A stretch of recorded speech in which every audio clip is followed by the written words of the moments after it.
അധ്യായം 10. അബിമേലെക്കിന് ശേഷം ഇസ്രായേലിനെ രക്ഷിക്കാൻ തോല നിയുക്തനായി. ഇസാക്കർ ഗോത്രജനായ ദോദോയുടെ പുത്രൻ പൂവ ആയിരുന്നു ഇവന്റെ പിതാവ്. അവൻ എഫ്രായിം മലനാട്ടിലെ ഷാമീറിൽ ജീവിച്ചുകൊണ്ട് ഇസ്രായേലിനെ 23 വർഷം നയിച്ചു. മരിച്ച് അവിടെ തന്നെ അടക്കപ്പെട്ടു. തുടർന്ന് ഗിലെയാദുകാരനായ ജായിർ വന്നു. അവൻ ഇസ്രായേലിൽ 22 വർഷം ന്യായപാലനം നടത്തി. അവന് 30 പുത്രന്മാരുണ്ടായിരുന്നു. അവർ കഴുതപ്പുറത്ത് സവാരി ചെയ്തു. ഗിലെയാദ് ദേശത്ത് ഇന്നും ഹാവോത്ത് ജായിർ എന്നറിയപ്പെടുന്ന 30 പട്ടണങ്ങൾ അവരുടെ അധീനതയിലായിരുന്നു. ജായിർ മരിച്ചു, കാമോനിൽ അടക്കപ്പെട്ടു. ഇസ്രായേൽ വീണ്ടും കർത്താവിന്റെ മുൻപിൽ തിന്മ ചെയ്തു. അവർ ബാൽ ദേവന്മാരെയും അസ്താർത്തെ ദേവതകളെയും സിറിയ, സീദോൻ, മൊവാബ്, അമ്മോൻ, ഫിലിസ്തീയ എന്നിവിടങ്ങളിലെ ദേവന്മാരെയും സേവിച്ചു. കർത്താവിനെ അവർ പരിത്യജിച്ചു, അവിടുത്തെ സേവിച്ചതുമില്ല. കർത്താവിന്റെ കോപം ഇസ്രായേലിനെതിരെ ജ്വലിച്ചു. ഫിലിസ്തീർക്കും അമ്മോന്യർക്കും കർത്താവ് അവരെ ഏൽപ്പിച്ചു കൊടുത്തു. ആ വർഷം അവർ ഇസ്രായേൽ മക്കളെ ക്രൂരമായി ഞെരുക്കി.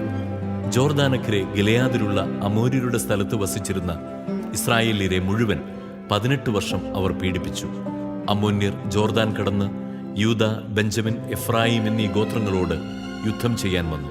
തന്മൂലം ഇസ്രായേൽ വലിയ ക്ലേശമനുഭവിച്ചു. ഇസ്രായേൽക്കാർ കർത്താവിനോട് നിലവിളിച്ചു പറഞ്ഞു, ഞങ്ങളുടെ ദൈവത്തെ മറന്ന് ബാലിനെ സേവിച്ചതുകൊണ്ട് ഞങ്ങൾ അങ്ങേക്കെതിരെ പാപം ചെയ്തിരിക്കുന്നു. കർത്താവ് ഇസ്രായേൽക്കാരോട് ചോദിച്ചു, ഈജിപ്തുകാർ, അമോര്യർ, അമ്മോന്യർ, ഫിലിസ്ത്യർ എന്നിവരിൽ നിന്ന് ഞാൻ നിങ്ങളെ രക്ഷിച്ചില്ലേ? സീദോന്യരും അമലേഖ്യരും മാവോന്യരും നിങ്ങളെ പീഡിപ്പിച്ചു. അപ്പോഴൊക്കെ നിങ്ങൾ എന്നോട് നിലവിളിച്ചു. ഞാൻ നിങ്ങളെ അവരുടെ കയ്യിൽ നിന്ന് മോചിപ്പിക്കുകയും ചെയ്തു. എങ്കിലും നിങ്ങൾ എന്നെ ഉപേക്ഷിച്ച് അന്യദേവന്മാരെ സേവിച്ചു. അതുകൊണ്ട് ഇനിയൊരിക്കലും ഞാൻ നിങ്ങളെ രക്ഷിക്കുകയില്ല. പോയി നിങ്ങൾ തിരഞ്ഞെടുത്ത ദേവന്മാരോട് നിലവിളിക്കുവിൻ. കഷ്ടതയിൽ നിന്ന് അവർ നിങ്ങളെ മോചിപ്പിക്കട്ടെ. ഇസ്രായേൽ ജനം കർത്താവിനോട് പറഞ്ഞു, ഞങ്ങൾ പാപം ചെയ്തു പോയി. അങ്ങേക്ക് ഇഷ്ടമുള്ളത് ഞങ്ങളോട് ചെയ്തുകൊള്ളുക. ഇക്കുറി ഞങ്ങളെ രക്ഷിക്കുക എന്ന് മാത്രം ഞങ്ങൾ പ്രാർത്ഥിക്കുന്നു. അവർ അന്യദേവന്മാരെ തങ്ങളുടെ ഇടയിൽ നിന്ന് നീക്കം ചെയ്ത് കർത്താവിനെ സേവിച്ചു.